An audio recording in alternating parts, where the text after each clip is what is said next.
Desde el año 1994, la Organización Mundial de la Salud redujo los umbrales máximos permitidos de emisión de contaminantes y durante los últimos años sí se ha visto una disminución de la contaminación atmosférica, en algunos lugares más que en otros. Sin embargo, ¿te has preguntado qué fue esto que ocurrió que llevó a diferentes legislaciones del mundo a bajar los altos índices de contaminación atmosférica? Hoy quisiera compartir contigo un poquito de este tema tan interesante y ejemplificarlo a través de 3 casos, para mí casos impactantes que sin duda marcaron un antes y un después en las legislaciones ambientales mundiales. Yo soy Eugenia, bienvenidos sean todos al episodio número 11 de Mundo Sostenible.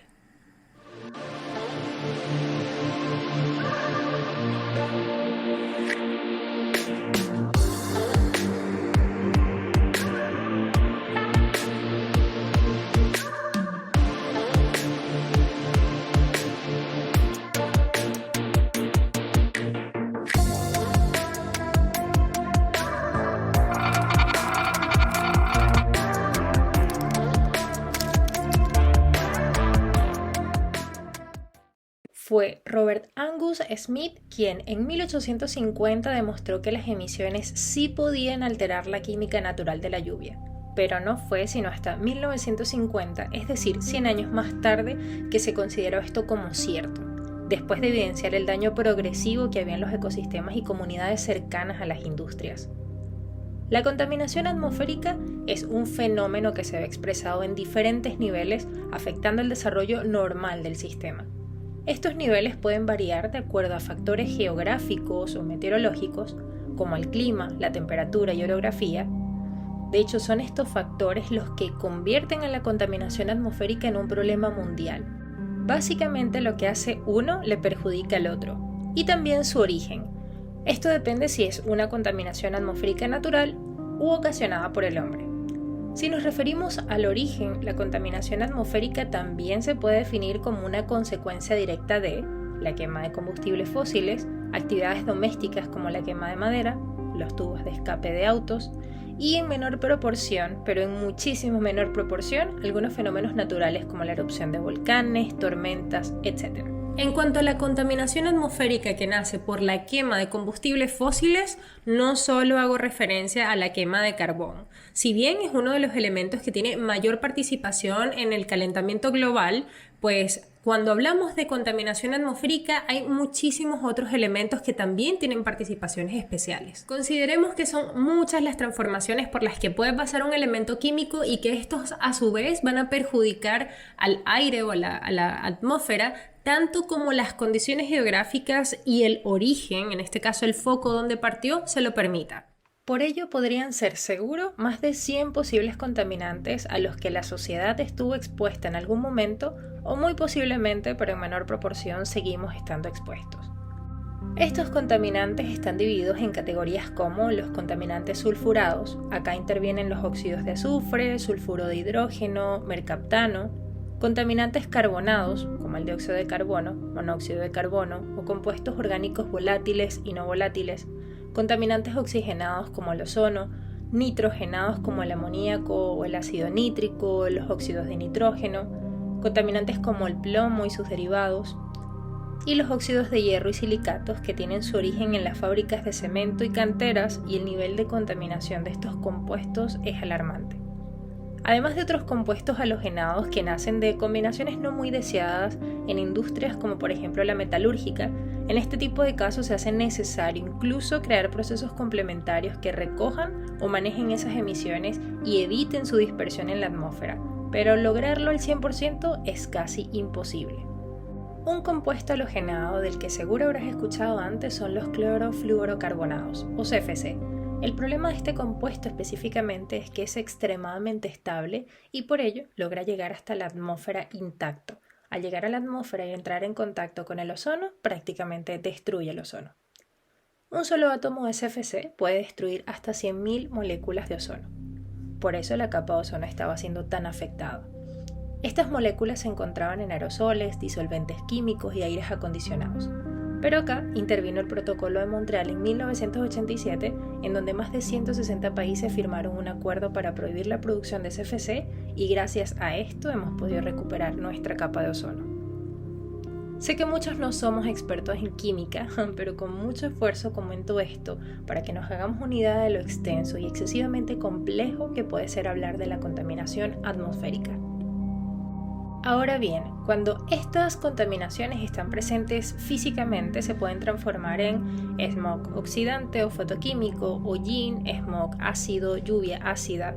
No siempre las contaminaciones se pueden apreciar físicamente. Muchas contaminaciones son imperceptibles a los humanos, incluso a los sentidos, o en otros casos pueden ser muy sutiles y por ello se van acumulando poco a poco hasta desencadenar daños irreversibles. Otro aspecto perjudicial, además de su composición, es su tamaño.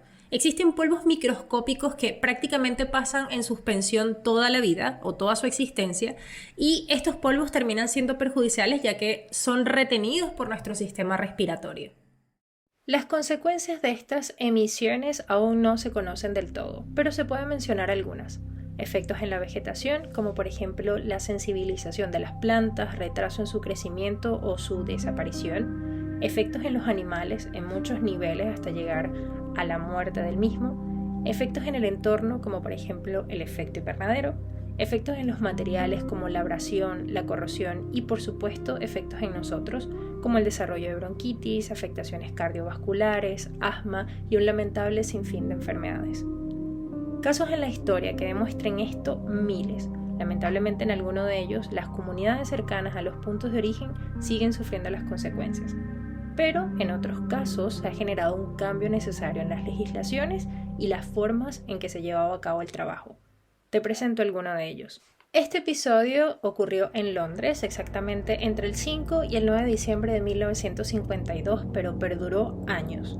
Se considera uno de los episodios más trágicos hasta el momento provocado por la contaminación del aire, conocido como el misterio de la niebla asesina, tóxica o la Gran Niebla de Londres.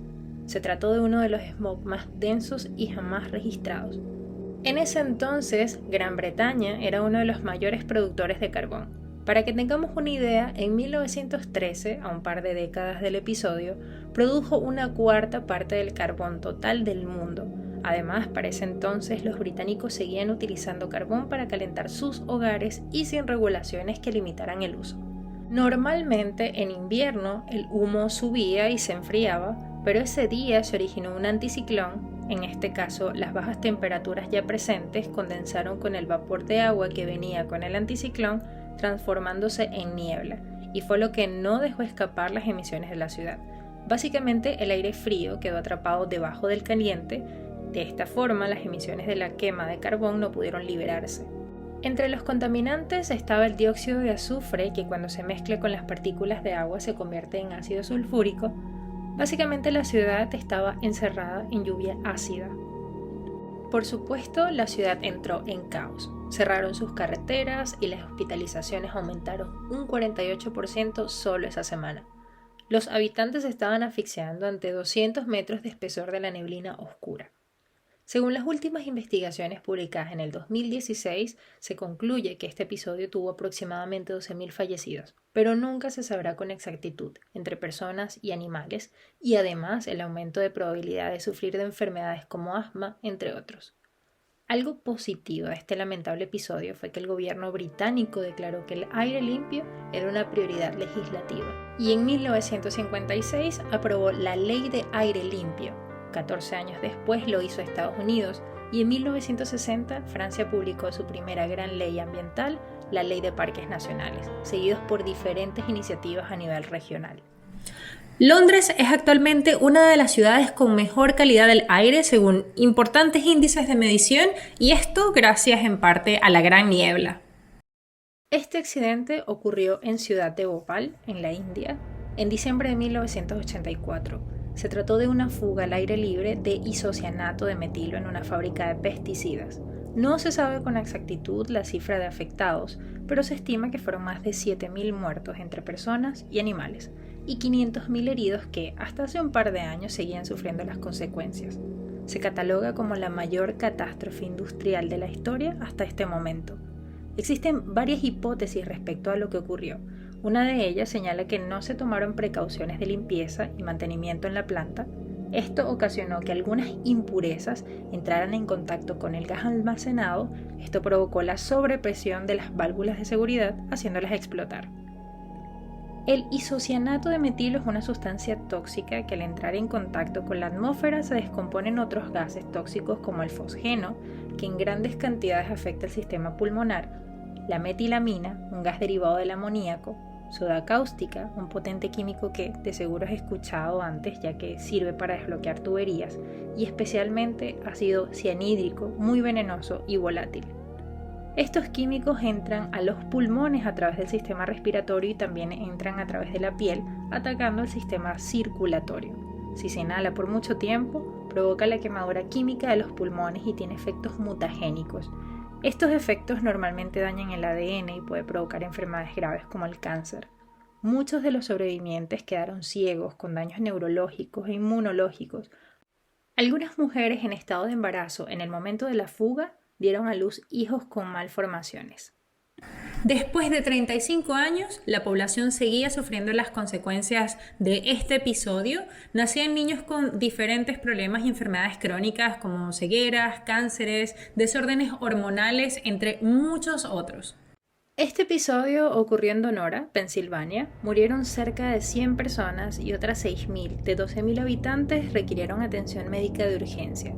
Por más de 30 años, dos industrias metalúrgicas liberaron muchos contaminantes a la atmósfera y por cuestiones naturales se originó una inversión térmica, algo de lo que hablábamos en el caso número 1. El aire caliente atrapa una masa de aire frío y no lo deja escapar.